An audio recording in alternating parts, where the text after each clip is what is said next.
All right, welcome everyone. We're so excited to have you here today. I'm Heidi with Floor Mechanics, and I am here with Greg from Norton, and we are here today to answer questions for you about Norton Abrasives. So we have been very lucky. A lot of wonderful people have submitted questions and have submitted topics, and we are excited to answer some of those for you. So, Greg, I'm going to put the camera back on you here. And we'll go ahead, we'll get started. I'm going to start you off with a real difficult one here. Why should I use Norton? Good question. Well, we think we make the best abrasives out there for floor sanding, but there's a lot of reasons. So, one, most of our abrasives for floor sanding are actually made in the USA.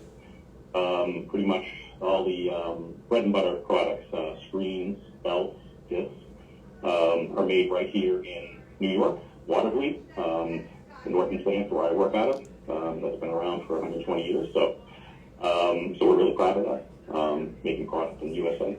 The other thing is we're pretty much one of the only abrasives manufacturers that really design products with the contractor in mind, where a lot of other abrasives manufacturers, importers, they kind of pick products from overseas. They kind of pick products that will work for the floor sanding market that come from metalworking.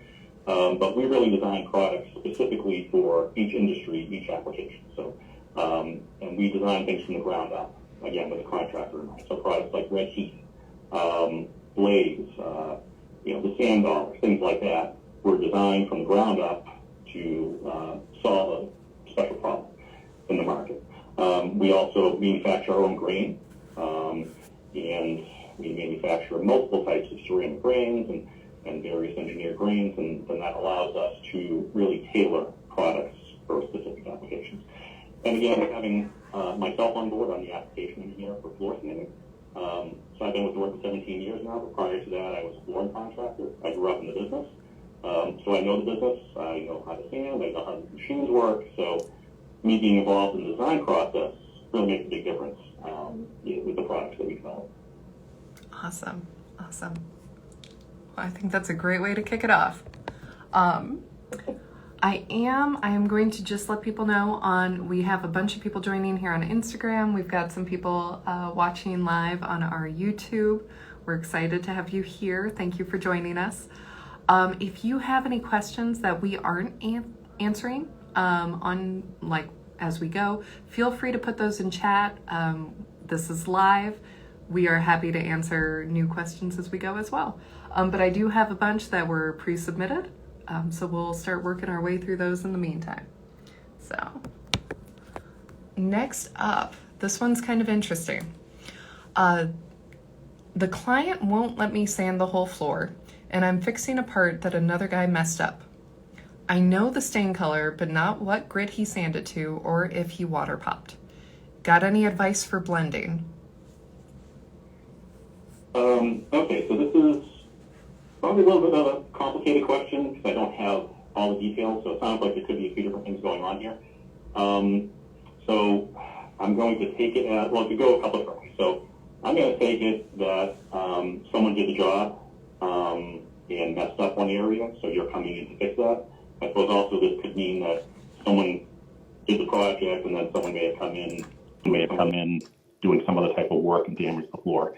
But regardless, if you know the stain, that's recording in progress. If you know what type of finish was used also, then that's a big help. I think kind of the trickier part comes in was if it was just done recently or has this finish been down a while and has the finish aged, has lighted on the floor, has the color, faded or darkened any. So that gets a little trickier with blending in. Obviously, if it's newer, that's going to be a little easier. The other tricky part with that is blending in because you can't sand the whole floor. So you're really going to have to find a spot where you can stop this and make the transition. Obviously, that's easy if you can split up rooms and you can do it in doorways. That's going to make the transition less noticeable. Also, if you can make the transition along the length of a board, if you have to go across the board through a doorway, that's really complicated. And that's really hard to make a transition like that. And sometimes I know people have opted, if that was the only way to do it, they've put in some flush thresholds in doorways to break that up and allow them to do the transition. But what you're going to have to do is just make samples. So yeah, you don't really know what someone else sanded the floor with, whether they water popped it. Majority of the time, most people are water popping nowadays. But you'll just have to make some samples of your sanding process. Start off with the way you would sand the floor, make stain color, see how well it matches, and then you're going to have to vary it based on that. So unfortunately, it's going to be a little trial and error with the sanding process to kind of tweak in the color. And again, it can be a little harder if the finish is aged. Sometimes you might get into a situation where you might have to tint some of the first coats if it's going to be a water-based finish or something to kind of match some aging. But again, it's going to be a little tricky, a little trial and error. Got it. Yeah, that makes sense. All right. The next question. When sanding a floor with a metal inlay, do you have any tips for preventing issues with the sandpaper? Yeah, again, depending on if you're installing the inlay or if you're buying some, like say parquet, like Marie Antoinette or like a Bordeaux or something that already has the inlay in there, either way, you're going to have to be careful sanding. So if you're buying a parquet that already has the metal in there, you kind of have no choice. You're going to have to wait until the inlay. You're going to have to wait until you install it sanded. But if you're going to be inlaying the metal yourself, what I would do is don't just install the floor and then rub with inlay. I would sand the floor first, up to at least 50 grit, maybe a little bit finer, to level off the floor, because you really want to minimize the amount of sanding you have to do on the metal. So you really want to get that floor as flat and even as you can, and then install that metal inlay as perfect as you can with the floor to really minimize the sanding that's needed. So one of the issues that can happen with metal inlays is if you oversand them and you generate too much heat. It'll happen more with edging, or it can happen with multi-disc if you're really letting that machine sit in one spot. You generate a lot of heat, and then that can cause failure with the adhesive in the metal inlay. So if you do that, heat up too much, it can pop out, and now you're going to have to try and fix it. The other thing too is you're going to have to move a little quicker over the metal, again, so you don't generate too much heat. You don't want to just go too coarse if you don't have to over the metal, because just like going with like hard species of wood, coarse scratches you put in metal are going to be really hard to take out. The other thing too, you really want to make sure you're using a ceramic product like red heat or blaze, because those are going to hold up the best standing metal.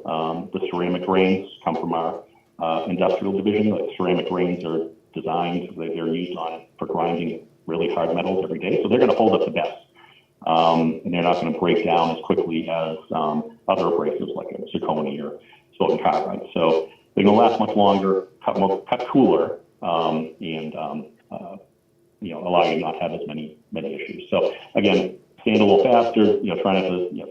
Try to minimize generating too much heat. And again, if you're installing it yourself, get that floor sanded flat first before you do the inlay to minimize the amount of sanding happening. Good. Awesome. Next question. Do you have any advice for sanding out bevels faster? Well, I would start, typically, most people I'm pretty sure most people are kind of angling their first cut now anyways. That's going to give you generally a more aggressive cut, so the more you angle it, you're going to be more aggressive trying to grind those bevels out. Now, if you're talking about sanding a pre-finished floor with aluminum oxide finish and you're trying to get those bevels out, that's a lot harder. If you have a hard finish, then you're trying to get that coating off first. So with a lot of pre-finished floors, depending on how hard the coating is, you may not be able to do that all in one step. So a lot of times you're probably better off just angling your first cut, try to get that finish off, grinding down most of the floor, then you're going to have to come back and probably your second cut will be able to get the bevels off completely. But if that's the case, and typically if you have a beveled floor, it's most likely pre-finished. You're going to want to use our Blaze Plus belts because those work the best for pre-finished. Those really grind down the floor. I do know some people have said they've been able to grind down to the bevels in one cut, but that's not something I would really focus on. I think I'd more worry about getting that finish off and doing it in two cuts to really flatten it out. But Blaze Plus, definitely, that's going to work the best. It's going to cut the fastest, last the longest. And then for the edges, match up our Blaze X fiber discs with that, and that's going to work the best on the edger for really cutting through the pre-finished coatings. So now this kind of ties in. We did have somebody ask the difference between Blaze and Blaze Plus, and you also mentioned Blaze X there. Do you want to just touch on that for a minute? Yeah, so we have multiple Blaze products. I know it can get a little confusing. So we have Blaze, our original Blaze that was launched several years back, and that was, so it gets a little complicated because we differentiate our products by what we call a cap code. So we have Blaze R975, which is original Blaze. We have Blaze R980P, which is Blaze Plus. So original Blaze was launched, we designed that for the gym market. So it has a different type of ceramic grain, and the coarse grits are very open coat. So we designed that to be able to cut through multiple coats of finish more easily for a gym contractor. When you have 15 coats of finish on the floor, you really need to remove that more quickly. So that's what Blaze was originally designed for. We also found that it worked really well on pre-finished floors at the time. After that, we pulled Blaze R980P, which is one of our flagship products on the metalworking side. We did some testing and found that it worked really great for sanding pre-finished floors, aluminum oxide floors, because grinding really hard metals and grinding really hard finishes is kind of a similar process. So it works really well for that. So regular Blaze R975, that's more for you want to remove coatings like normal standard coatings, polyurethane, water-based on a floor. If you want to remove pre-finish, go with the Blaze Plus. Now the Blaze X, those are edger discs that we launched, and they're a fiber discs, so they're a really heavy, thick disc that typically fiber discs would be used more for metal grinding. But this product here, again, like our Blaze Plus, it works great for sanding those really hard coatings.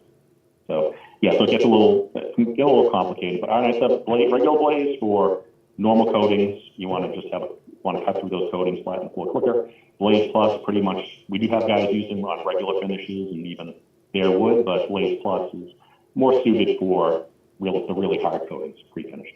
And then Blaze X goes hand in hand with it for the edges. Got it. You mentioned fiber there. So yes. What kind of backings and grains do you offer then? You mentioned earlier that you do make your own grains in-house, Yeah. Yeah. Okay. Yep. So, this can be you have to cut me off because this can be, I can ramble on and on. That's a very open, too open-ended. Okay. So just since I was already talking about Blaze X. So fiber is a unique product. Like I said, it's a very thick backing, and that's really meant for metalworking. So you're going to use fiber discs on a right angle grinder for grinding metal.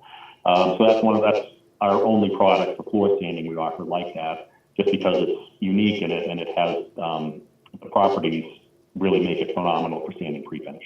Aside from that, we're going to have paper backings. Obviously, we have paper rolls, and then edger discs are paper backs, and then we have various cloth products for floor sanding.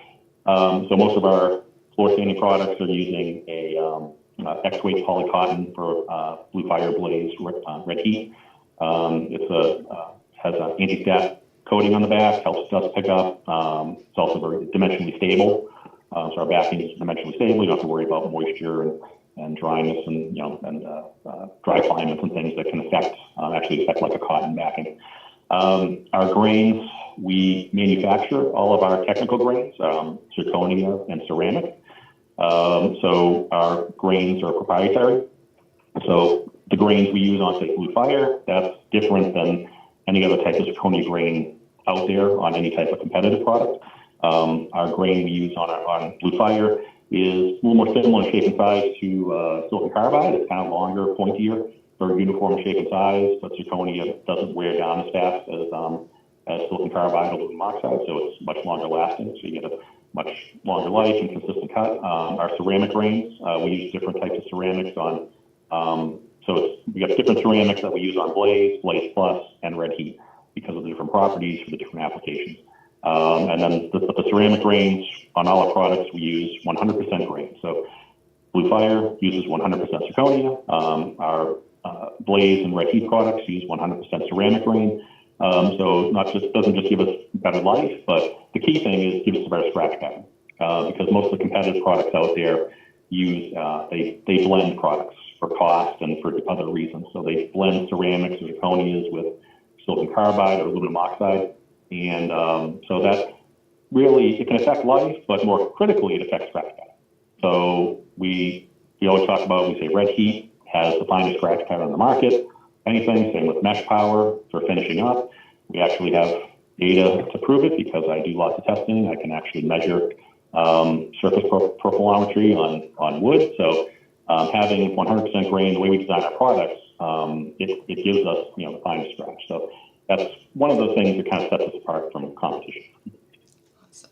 So now speaking of scratch pattern, we did have a question submitted that I feel like I know your answer to.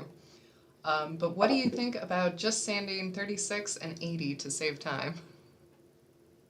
That's do a lot of NWFA schools, and that's one of the big things that always pops up, especially when we start the class and we're talking about abrasives and sanding sequence, and we pull up charts to kind of show what can happen when you skip grits. I mean, you can do it, and I know people who do it and they get away with it. It's just you're not going to get as good of a sanding job as if you don't skip steps. Now, the thing that most people like 36, the majority of the time floors, you don't really have to go that course. Some people get into they've always done it that way, so it's like they start with 36, no matter what the floor is. They'll put 36 on a new wood when you don't need to. In my experience, most old floors, whether they have water-based poly, most of the time you don't have to go any coarser than 50. Now, it may take you a little bit longer to get, to roughen the floor, but you're really saving time because you're not throwing in an extra step. So if you really want to do 2 cuts, I mean, you can eliminate the 36 grit, just go up in grits, and then you can do 2 cuts and actually do it properly. You can go 50 to 80. Sometimes you could even go 50 to 100 depending on the product. But yeah, 36 and 80 because it's going to affect your. But you don't realize, even though you think you're taking out the scratches, you're actually not taking out all the scratches completely. You're kind of knocking off the peaks of those deep scratches from 36. And it may seem like the floor is fine, but what you should do on your own is to, practice, kind of do that, and then do a proper sequence to sand the floor finer, and then put stain on it. If you sand the floor properly and you sand it finer and you don't skip any steps, you'll actually get much more clarity out of the stain than if you kind of skip steps and try it. You can actually tell the difference if you do side by side. The finer you sand the floor more properly, you'll actually get a better looking floor overall. So again, you may not see marks in it, but you'll get, and also you're kind of playing with fire because you do that, you may not be able to get marks out. And what happens typically is if you have a mistake, it's not going to show up when you're done sanding. It's going to show up like on your before you put your final coat. That's typically when these things show up. You didn't see something, and now all of a sudden, there's marks in there. Now you have to. Yeah, exactly. It's kind of like peace of mind. It's peace of mind. You spend all this time sanding the floor, staining, finishing. It's only, to do it properly, add another step in there, depending on the size of the house, it could only be a couple hours worth of work. To not do that, there's really no reason to kind of cut corners. I was going to say, you don't want to get to that final step and realize you have to go back to step 1 again. So. Perfect. Okay. We will get back to some more questions here that were submitted. How do I know if I should use yellow or green sand dollars on water-based finish? Okay, so the green we really don't sell a lot. So the green, so we have four sand dollars: blue, red, yellow, and green. Coarse, medium. So blue is coarse, red is medium, yellow is fine, green is very fine. We don't really sell a lot of green just because it tends to be too fine. Some people will use it, but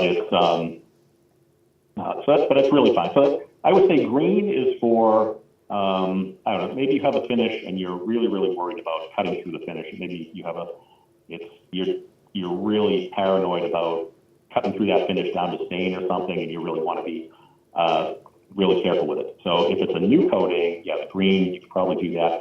Or say right before a final coat, you're going to put your last coat on. Now, typically say you might hot coat, but in this case, some little debris got in the finish, and it doesn't really need aggressive abrading, but you just want to hit it lightly to smooth it out. That would probably be a good application for the green. But for the most part, color coded wise, red works really good for oil-based poly, yellow for water-based. But the red and the yellow can be interchangeable. Red you can use on water-based. Either one, you're not going to wind up with scratches. You're not going to have any visible scratches. So red sometimes you might need to use on water-based if you're using like a two-component, because some of the two components are harder, so they can be a little harder to abrade. So you might get some shorter life out of the yellow on some of those. So it may not abrade as well, may not last as long. So some of those cases, it's kind of a little bit trial and error, so you may have to use the red on some of the harder finishes. But for the most part, I'd say red oil, yellow water, but if you have a harder water base, you could use the red on that. But green, I would say it's very fine, so I'd save that for, again, you just have a application where you just need to kind of like hit a floor very lightly to take some, mild debris out of it before a final coat. And if you use a green on just for regularly between coats, it's not going to do much. You're not going to get the life out of it. And Norton sand dollars, are specifically made for intercoat abrasion. What makes them different than like competitor intercoat abrasion pads?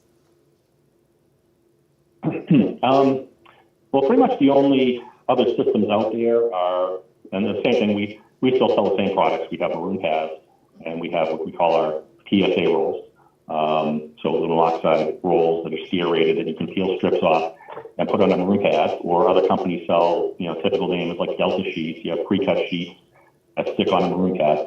And those systems are fine. I mean, as a contractor, I used those for years because that was the best system up until sand dollar, and still a fine way to do floor. Just we either have the strips or you tear off some sheets and put them under there. They just don't last that long, and one of the issues is a lot of people tend to overuse them. I mean, realistically, you may put a set under a pad and really should do more than maybe like 200 square feet or something, 250 square feet tops. So a lot of people just overuse them, and they see the floor dulling, but just because you're dulling the floor doesn't mean you're abrading it properly and putting a proper scratch in there for adhesion. And also, even though you have a maroon pad and the paper is kind of flexible under there, if something gets stuck in that paper, it can push into the finish. So when those strips, even though like our rolls are serrated, some type, finish, and we call them, they can corn up, you get little things stuck on there. Those can actually push into the finish and leave lines. Whereas with the sand dollar, because it's grain bonds to a foam backing, that will glide over the floor and conform to the surface. So if something got stuck under that pad, it would push into the pad, into the sand dollar pad, and not into the finish. Nice. So the sand dollars are very forgiving. It's almost impossible to get a swirl mark with a sand dollar. So you just get more life. You could get up, say 1,000 square feet out of a pad, buffing finish. Talk about 500 feet each side, depending on the finish. So you're going to get just much more life, more consistent abrading, and just you really minimize your chance of swirls, especially when you're doing dark stains, where you really have to worry about that. And again, there's nothing wrong with the other systems. It's just that you really have to be careful about not overusing them. And if something does get stuck under there or curl under, you really do run the risk of putting a swirl mark in the floor. Got it. That makes a lot of sense. Okay, next up, another challenging one. Do you have any tips for sanding a floor with two different kinds of wood, possibly like two different hardnesses? Yeah. So Nowadays, it's gotten a lot easier with the advent of multi-disc sanders, so multi-disc attachments for the buffers and planetary sanders. Because depending on which species, if you're doing multi-species and they're both hard species, you're not going to have too much of an issue. But if you're doing, say, you got white oak and maple and walnut mixed in there, so obviously you have much softer and harder wood, so you really can run the risk of fishing things out and sanding uneven. So years ago, we didn't really have too many issues. We sanded and then we would finish up with a hard plate to kind of flatten out the floor. So nowadays you have all the options with the multi-disc attachments for buffers and the planetary sander. So if you do have those, it seems like most contractors nowadays, if they don't have a dedicated planetary sander, they do have the multi-disc attachments. If you have one of those, then you're really good, because finishing up with that, you're really going to get a flat floor and really minimize any kind of issues with the two different species. Aside from that, mainly it's just going to be, again, this is where it's going to come into play with really not going too coarse on your initial cuts. So if you have a multi-species floor, there's really going to be no issue to throw 36 grit on that, because if you're going to have, you'll have white oak or maple, you have some walnut, or you have some different other softer woods, and you're really going to tear those up, and there's really no reason for that. So you really want to probably think about coming up in your grips a little bit to just get some more consistent sanding over those. You may have to adjust how you sand depending on how the wood is laid out. If you have a field that's a harder species and a border, typically you're going to find those multi-species in the border. So you're going to have to change up your kind of how you sand a little bit when you're doing that border to the field, just to kind of make sure you get consistent sanding. You're not really digging in too much into the border and those areas and kind of winding up with some uneven sanding. But yeah, I would just probably not go as coarse on your first cuts, and then if you do have multi-disc like most people have, just finish up your sanding with that. Probably stop around, like some people will, with a regular multi-disc attachment for the buffer, maybe stop around 80 grit with the big machine, and then finish your sanding from there, just to be able to take out marks and flatten. If you don't have that, you can always go back to the old method of a hard plate or a double-sided disc with the multi-species, and that will do a fine job too, because that's all we had for years, and the floors came out fine. Before that, just the multi-disc has made things a lot easier. Awesome. We did, while you were speaking there, we did have a question submitted asking about cleaning up after that. Do you have tips for, tacking, vacuuming? Like, how do we make sure we get everything cleaned up? Well, I guess if you're talking about during the sanding process, so you should, in between cuts, grips, you should definitely vacuum in between cuts, because you want to make sure you don't have any pieces of grain in there from any coarse grits, because even though like ceramic products don't really shed like some other products do, but you can still get pieces of grain that come off and they're in the floor, and you don't want to get, especially if you're buffing, that's not going to be so critical if you have some coarse grit that's floating around and you're using belt sander, but when you're buffing, multi-discing, you want to make sure that floor is perfectly clean so you don't have any contamination in there, so you wind up with marks. So definitely vacuum between cuts. If you want to tack after that between cuts, you can do that. It might be a little overkill, but I know people that do, and they just want to be really, really on the safe side. After that, if you're talking about after you finish sanding, prior to staining, water popping, putting finish on, then yeah, you definitely want to vacuum well. And it's pretty much any finish companies, everyone nowadays will recommend tacking the floor. So I don't know if you need to, some people will wet tack. I don't know if you need to wet tack. I think just using with the microfiber mops that we have now, those pick up dust really well. So I don't think you need to wet tack. I think just have multiple heads of the microfiber, so vacuum really well. And then I guess one of the things you want to make sure just the floor is really clean, vacuum. And because the vacuum is blowing air around, it can blow dust and other things in the air. So after you vacuum, just let the room settle for a little bit. Maybe give it like 20 minutes, half an hour, just for anything that was airborne to settle down, and then go in and tack the floor until you really don't get too much dust up off it, and that should be good. Oh, also just vacuum. don't forget to neglect wall, casing, windowsills. Make sure you're taking care of that, because everything collects air, and as soon as you let airflow into the room, that can all, if there's any dust sitting on other spots, that can blow off into your flooring finish. So just be, mindful if you're cleaning up everything, not just what's on the floor. That's a great tip. I know some guys who will definitely appreciate that. Yeah, making sure you're cleaning everything, not just the floor. Okay. Any advice to help prevent picture framing and reverse haloing? Yeah, so that we get this question a lot, and I think it shouldn't really be an issue nowadays. So the only way you're really going to get that is if you're not upping, screening properly, or finishing up with your multi-disc properly, because if you're doing that, that should blend out anything, unless you're really going different grades. So you really want to make sure you're finishing up close to the finish. So typically, whatever you go in the field, whatever you see in the field with the belt machine, you want to kind of do that same grip with the edger. Obviously, if you finish up the field with 50 grit and then you finish up the edges with 100 grit, you're probably never going to blend that in with a buffer or a multi-disc. So you want to make sure you're close to that, the same grip. Now, some guys, I know a lot of guys nowadays, they're going around after they edge, and they're hitting the floor with the orbital sander to help take out any edger marks, which is fine. But I know some people that like to go, I mentioned they'll throw 60 grit on the orbital sander, no matter what, which I don't understand why.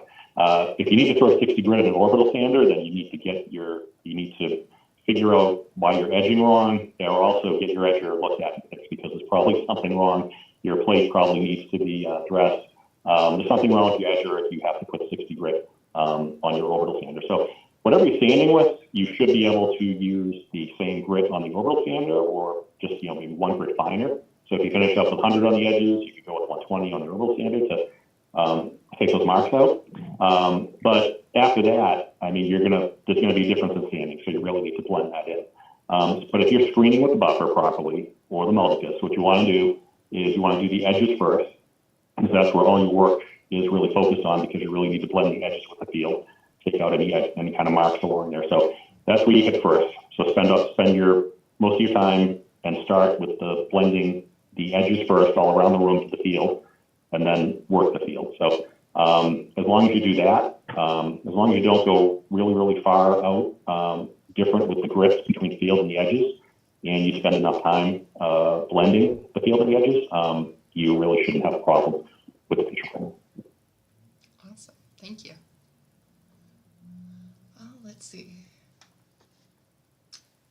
Do you have recommendations for when you have to tape off boards and sand out gouges or deep scratches? So I guess I'm going to take this as if you need to do a repair in a floor that's already finished, maybe? Okay. So that's tricky. So I'm pretty sure, so NWFA has, I'm pretty sure you can go onto NWFA. Look on YouTube, and there's probably a bunch of videos on this where NWFA calls it chasing the grain, where you'll actually, you don't really need to tape off boards. You'll actually do the repair into adjacent boards, where you will scrape into adjacent boards a little bit, and you're removing some of the finish, but you're leaving some of the stain in some of the open grain. And what you're trying to do is kind of make a regular kind of repair, because sometimes it's very tricky. Sometimes I've done it where I've just taped off boards all around and done the repair. It can be, you have to be very careful about it, and then it can be very tricky and not have it show up because you're making these very straight lines. So your eye is going to be naturally drawn to any kind of line in the floor. So you have this one spot that stands out, and it's going to be, your eye's going to be drawn to it. But if you do what I'm talking about, chasing the grain, and again, you can look up videos on YouTube about it.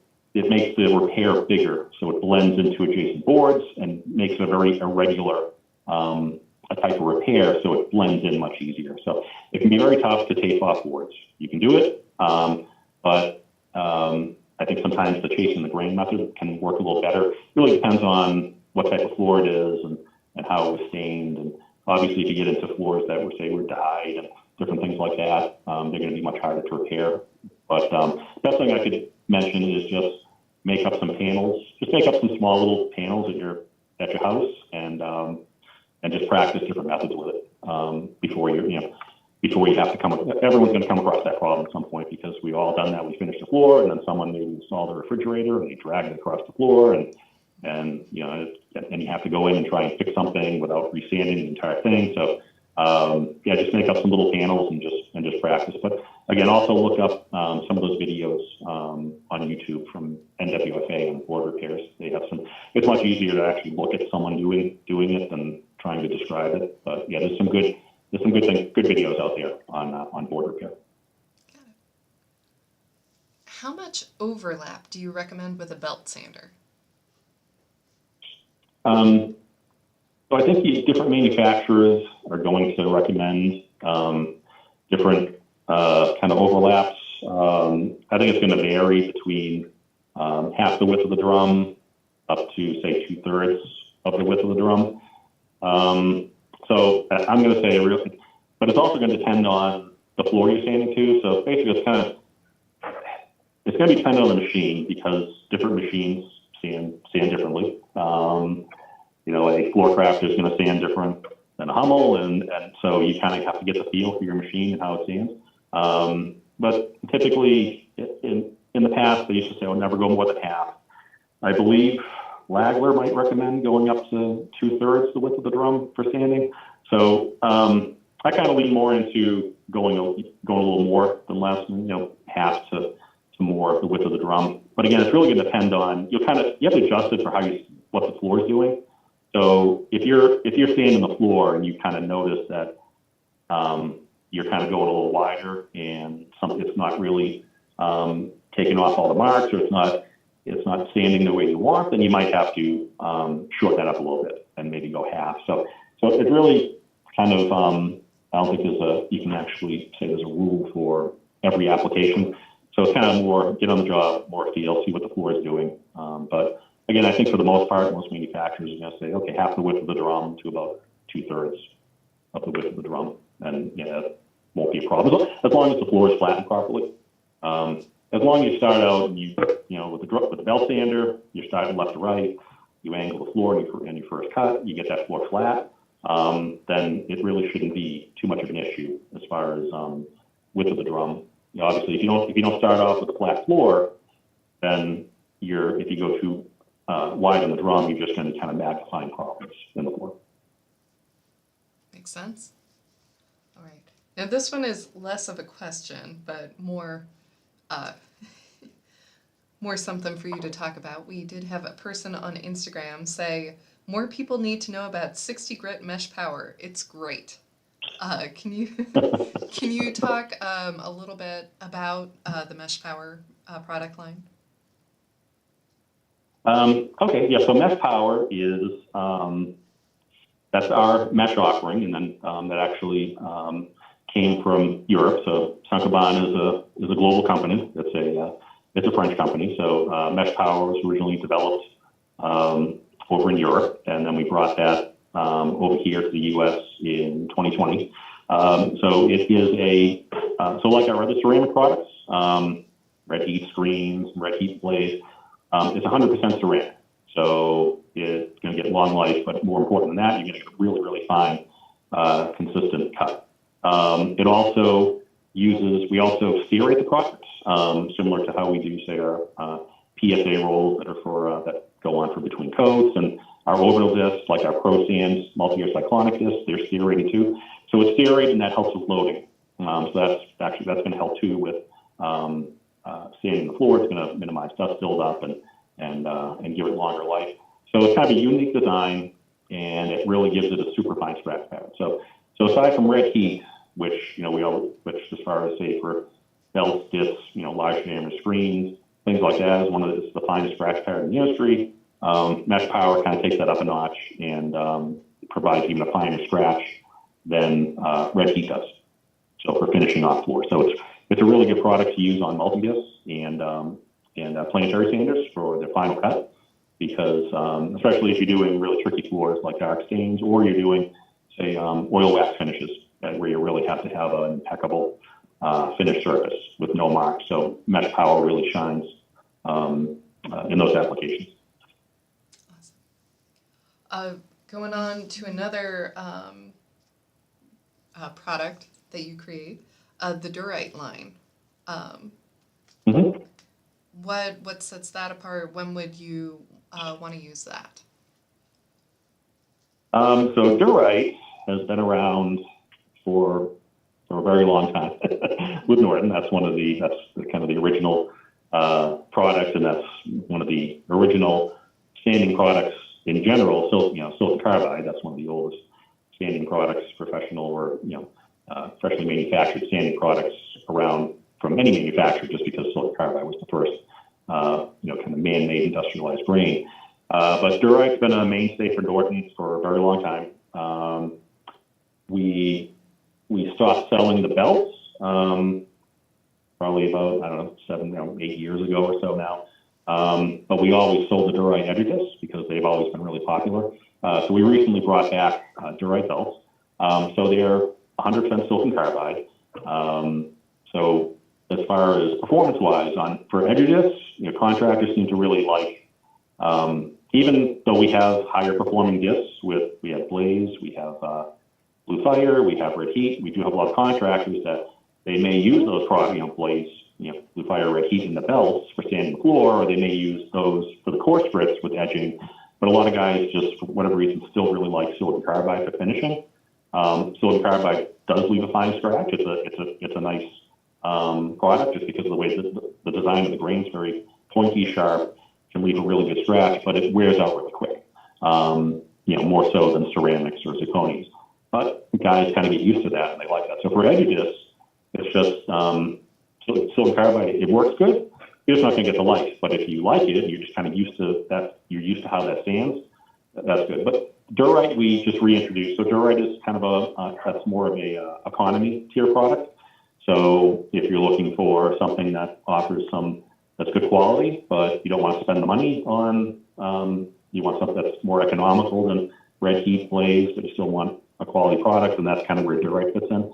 Or say you have, you're sanding off a gummy coating, or you have a really nasty kind of floor, and you want to, and a Blaze or a Red Heat belt is just all it's going to do is load up. Then you really don't want to spend all the money on that. So in that case, that's where you kind of come in with some Durite, a cheaper belt.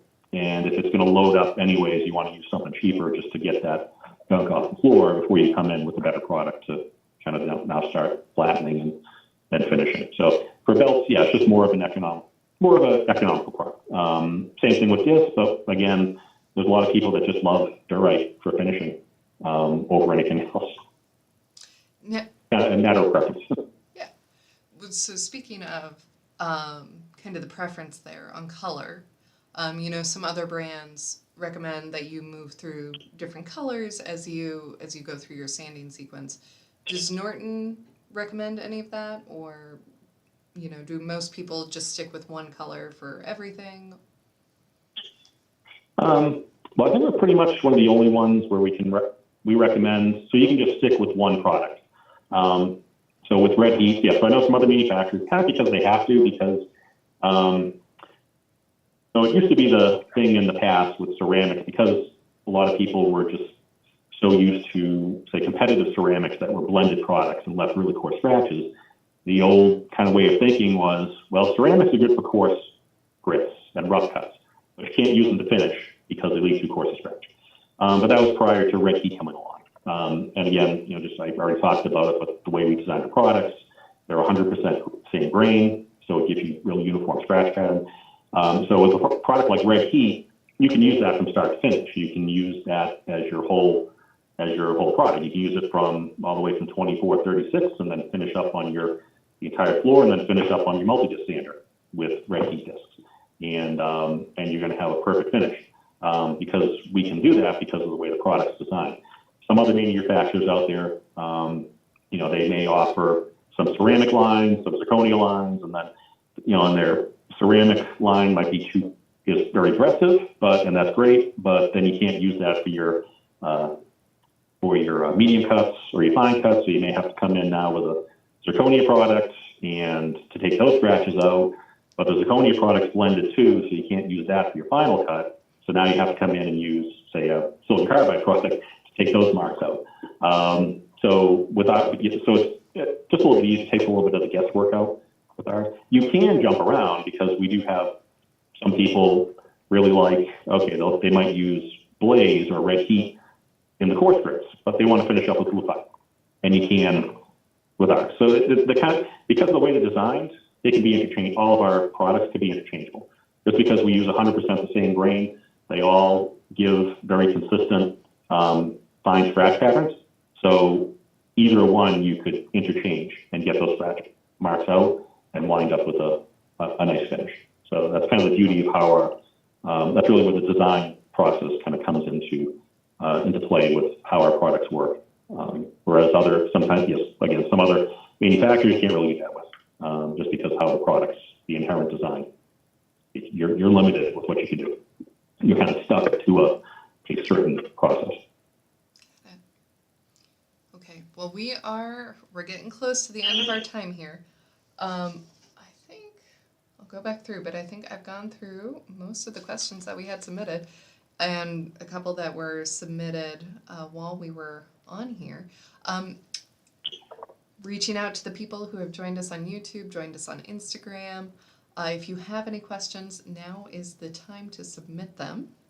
And while we wait to see if anybody has questions to submit, I am going to bring up, we do have a giveaway sponsored by Norton that we are doing today. So we have these awesome Skull Candy indie earbuds that we are giving away today. All you had to do to enter was take a picture of you with some Norton, take a picture of you using some Norton products, send us a little information about why you love Norton products, and you get entered to win. So we're going to start doing more giveaways like this. We didn't have a ton of people this last time, probably because it's something new that we're trying out, but make sure you watch our social media pages. This is something new that we are going to be doing more often. So I'm going to get set up here. We have a picker wheel. The odds are really good for the people who entered. We have 4 people, and random choice. We'll see who gets the prize. So we have Monterey Bay, we have Spartan Floors, we have Johnny R, and we have Blue Jay Flooring. And we will go ahead and spin.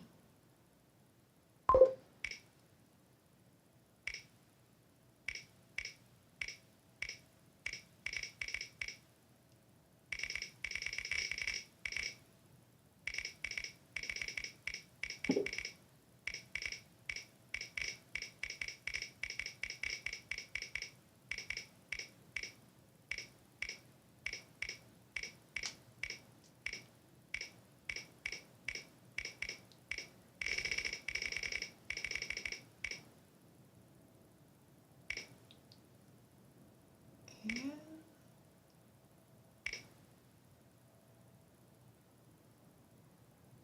just keeps going.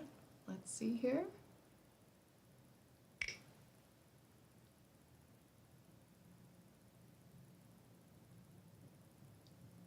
Oh, is this it?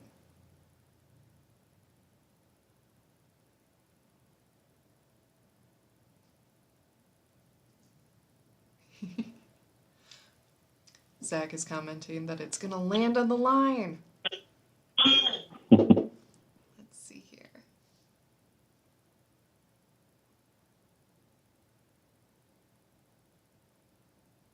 It's going real slow.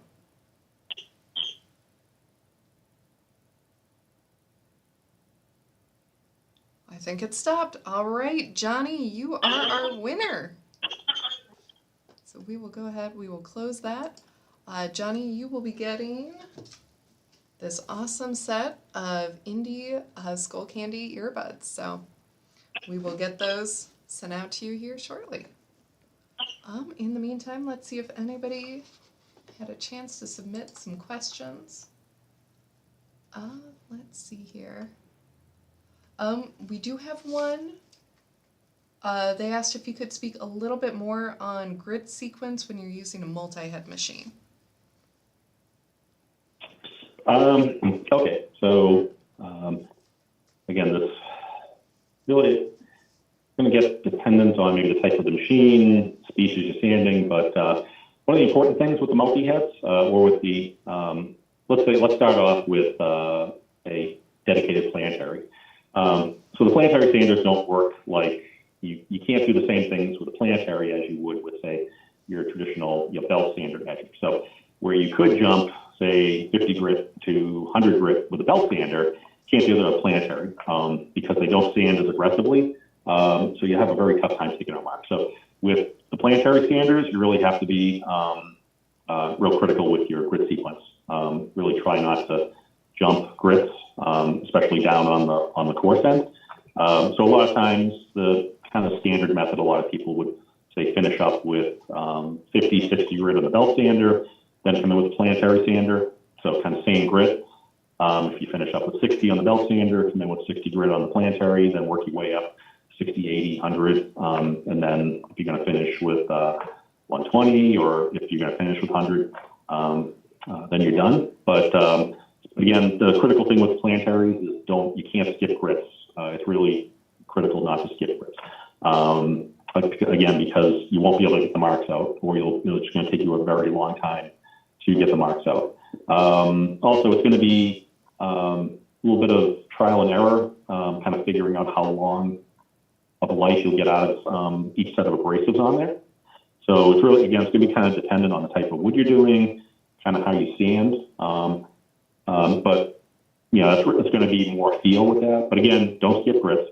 Now, if you're just using a multi-disc on the buffer, same thing. That's going to be even because those heads aren't driven, they're freewheeling. They're not going to be that aggressive.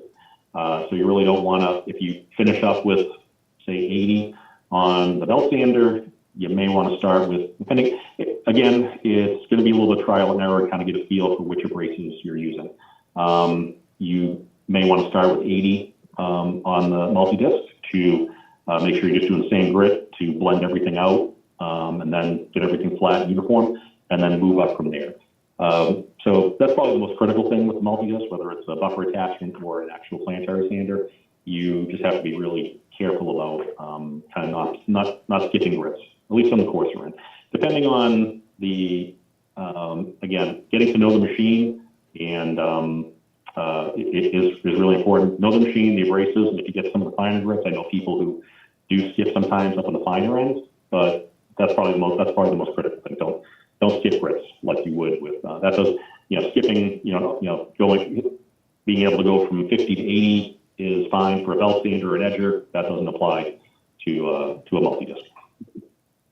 Awesome. Okay. Well, I'm not seeing that we have any other questions submitted. So before I wrap this up, are there any common questions that you want to address before we go? Let's see. I think I may have addressed some of them because the question about blades popped up and the different blade products. That's always one we get just because we do offer. We're trying to simplify. We're actually working on trying to simplify that and make it a little bit easier for people because we do have a lot of products out there. And it can get a little confusing as far as which to use. Because we also have, so I guess I'll just mention that quickly. So we do have another Blaze product out there that a lot of people don't even know about. We have Blaze paper edger discs. So we launched those a couple of years back. And those are, so it's an improvement. So it's a better performing product than Red Heat. So it's more of a premium tier than Red Heat for edger discs and for hook and loop back discs. So it'll leave a little finer scratch. It's probably not too much. You probably won't notice too much of a difference between that and Red Heat.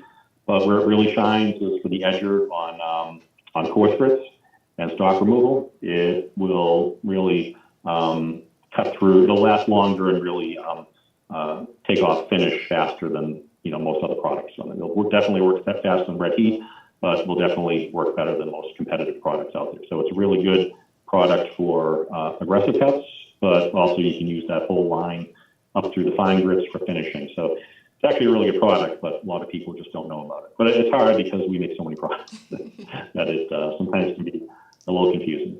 But there are some Blaze paper edge discs that do work really well. And again, that can be an alternative sometimes in case, it's good to know because in case we're out of one product because our products are popular, it happens sometimes that sometimes your paper for your multi-disc in red heat might not be on the shelf. So there is an alternative. You can use the Blaze paper and you're going to get the same, if not better results. So we do have some alternatives just in case something is out of stock. We have different products you can use. So you're not kind of stuck out there not having anything. Perfect. And is there anything else you want to say about Norton products in general?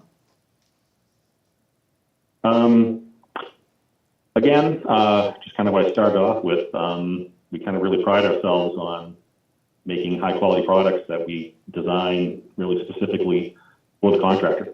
And we put a lot of time and effort into each product. So take, for instance, something like Blaze that we launched, several years back. That was probably 2.5 years in the making before, or even a little bit longer before it even came to market, just from all the design and testing that goes into it before it even makes it on the shelf, because we're designing products, we're testing it, we're refining it, and then we're field testing it to make sure it actually works in the field, and then we're doing more testing. So it's a lot of work we put into launching new products.